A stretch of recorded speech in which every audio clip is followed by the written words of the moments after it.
Hello everyone!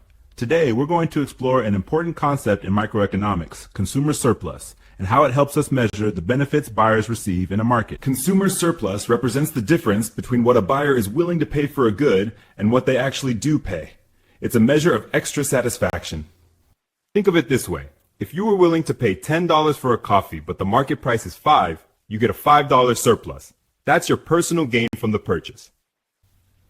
Economists use this idea to measure total consumer benefit in a market, the sum of all individual surpluses across all buyers. On a graph, consumer surplus is the area below the demand curve and above the market price, up to the quantity purchased. That shaded triangle on a supply and demand graph represents all the extra value consumers receive from paying less than they were willing to pay. A concert tickets sell for $50. Some fans would have paid $100, others $70, and some exactly $50. Everyone who paid less than they were willing to gains surplus. Consumer surplus helps economists understand how much value consumers get from participating in markets. It's a key measure of economic welfare.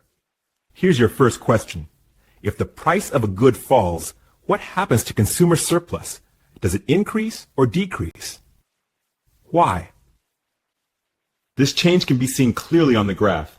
A lower price expands the shaded triangle under the demand curve, showing greater total benefit to consumers. But when price rises, consumer surplus shrinks. Some buyers drop out of the market, and others pay more for the same good, reducing total welfare. Consumer surplus also helps us evaluate market policies. Economists often use it to study how taxes, subsidies, or price controls affect consumer welfare. For example, if a new tax raises prices on concert tickets, total consumer surplus falls, meaning buyers get less benefit than before. Likewise, if competition or technology lowers prices, like cheaper smartphones, consumer surplus increases as people gain more value for their money.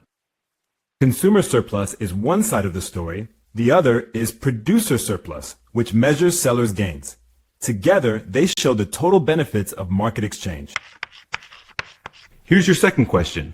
If the government imposes a price ceiling below equilibrium, what happens to consumer surplus? Does it necessarily rise? That's why economists use consumer surplus not just to measure who gains, but also to evaluate efficiency, how well a market allocates resources. So, to sum up, consumer surplus is the extra benefit buyers receive from paying less than they're willing to pay. It's a key way to measure market efficiency and economic well-being.